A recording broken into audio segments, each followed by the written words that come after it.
So right now, Ralph James Choppy looking at a $28 million price tag for GP. Yeah, and that's a problem. Because with the tag, you can't manipulate that number at all. Well, if you were to sign not a problem. We have a Micah room now. Oh yeah, wouldn't be possible. If you sign into a long-term deal, that $28 million number could become like 10 for this year. You never know what you can make it to. So that stinks. But it's good that you're guaranteed. The idea that he could be here. You're not guaranteed anything. He could just say, I'm going to pull Le'Veon Bell. And right? They may deal him, according to one insider. Let me give you the facts first that you need to know. They'll have until July 15th to negotiate a multi-year deal. His career earnings up to this point is $6.7 million. The current market rate, we're looking at $40. So if the non-exclusive tag is applied, any other team would be eligible to sign him to an offer sheet. The Cowboys would then have the right to match, and 2 first-round picks would come as compensation if they don't. So George can withhold his services until he gets his contract, since he's not technically under contract, and that's why all the tampering with the Packers and Micah and Jordan Love should really not be looked upon as illegal. So there you go. $28 million, July 15th to work it out. Yeah, and it's still not official, so he can be tagged. It's starting next Tuesday. So a week from tomorrow, they can actually place the tag. But they've allegedly made their decision that they're going to. But that's the funny thing. Like, Schefter's reporting it yesterday as though they've made their decision. It's like they made their decision 6 months ago. Or whatever it was, and it's something we've all been talking about for 3 months, that they're going to tag him. Should have reported officially. I know. This is I guess this is where we're at now. But that's the fascinating end of this, is the fact that you could work out some sort of a deal to move him and get capital back. Because I think I got to double check, but I'm pretty sure that it doesn't have to be just an ironclad 2 first-round picks. So if a team's scared off by the 2 first-round picks but wants to give something up, and you're interested in I think you can negotiate a deal that's lower than that. And so we'll see what they would do. It would be an unpopular move, I feel like, if you listen to the guys that were out there at the Pro Bowl last week. They all sounded like they want him here. Clayton Adams talked about how the thing he was most excited about getting into this offseason was going to be how he's able to use both of them to their maximum abilities, CeeDee Lamb and George Pickens. So, I don't know that I'd be gung-ho about it. I don't know that I'd be seeking it out. But if the right deal came around and you presented it, then I'd be like, okay, we can talk about it for sure. Yeah, I'm not going to be happy with what Ian Rappaport throws out here as possible compensation. But remember, Rappaport did start mentioning a trade when it came to Micah. And we're like, no, Jerry, he signs whoever he wants. He never lets a big superstar get away. They won't lose all those jerseys in the team pro shop. But Rappaport did mention it. Long before it happened, here's what he had to say about this on NFL Network. Obviously, the Cowboys are going to franchise tag him, something we've known for quite some time, but that doesn't necessarily mean that George Pickens is going to stay in Dallas. My understanding is that a tag and trade scenario is considered to be a possibility for Dallas, and actually the value would make some sense here. Traded for him for a 3rd-round pick. Maybe, let's say, they could get a 2nd rounder, just throwing something out there, for instance.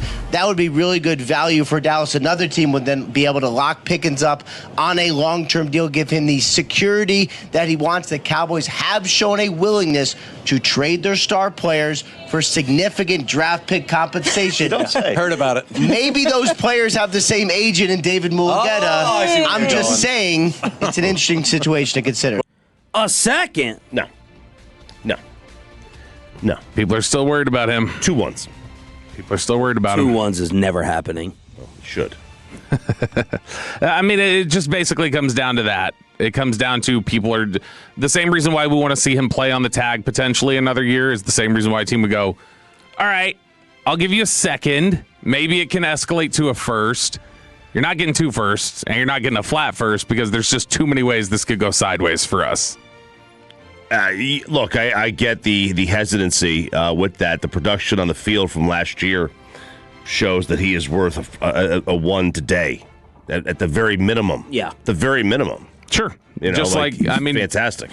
Someone would offer, I think, someone would offer a 1 and a 3 Yeah. You know, a 1 and a 2 may feel rich, but at least a 1. I feel solid that they could get a 1. If you're going to trade him and you get anything less than a 1+, it's an embarrassing return. So what if I tell you it's a 1 and a 2? Would you consider, RJ? Yeah, I'd be open to it. I'd be open to it. Is the 1 is at 20. Well, you have 20. We already have 20. So we got 19. 19, huh? Okay, so what does that mean? Detroit? You're trading him to Detroit? You get 12, 19, and 20. You can't trade. And a second rounder or a third. So just as opposed to, let me ask this: is he signing long term, and what is the number? Signing long term, and it's 35 or more. That's what it's going to have to be. It's going to have to be that, yeah. And with Mulligeta, tack on probably another $2 million that you weren't anticipating. Yeah, I like him, man. I think I want to keep him. I want to keep him. Just some of the guys who have gone recently. There's not been a whole lot of receiver trades in recent history, but it was DK Metcalf went for a third. It was DK Metcalf plus some for a third. Stephon Diggs plus 2 late-round picks went for a second. Now, Pickens is obviously younger, but people would still say, all right, but you still have your warts just like those guys did. Theirs was age, or theirs were other things. Yours are, we've seen you do this 1 year, and your reputation across the league before that was nobody touch him. Yeah. And so that's a lot to make a I'd say first year I had a quarterback. Wouldn't you be frustrated? I'm speaking as Mulligeta. Yeah. Wouldn't you be frustrated with those bums that Pittsburgh continues to throw out there, including next year for McCarthy? Yeah. No, and that's... Wouldn't you be mad? I'm sure that's... And he'll look at it and say, yeah, you saw as soon as he got exactly what he had been asking for or what he had wanted, you saw him that he was able to perform. But... there's generally been, I'm trying to look. I'm thinking it's 33, 34, 35. DK's at 33. He has a ton of case to make more than that. Lamb's at 34. Maybe he's like, hey, we're bros. It'd be cool. Let's just go ahead and keep it even. Or Mulligeta goes, nah, you're one of my clients. We go 35 like Justin Jefferson. And then you got Jamar. 5 more than that at 40. DJ Moore was part of a package that went for a first as part of that Carolina-Chicago trade stuff.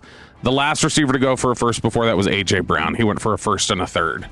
And Brown at that point, I don't think Pickens' value right now is where Brown's was at that time. No. So, I wouldn't be surprised if it is...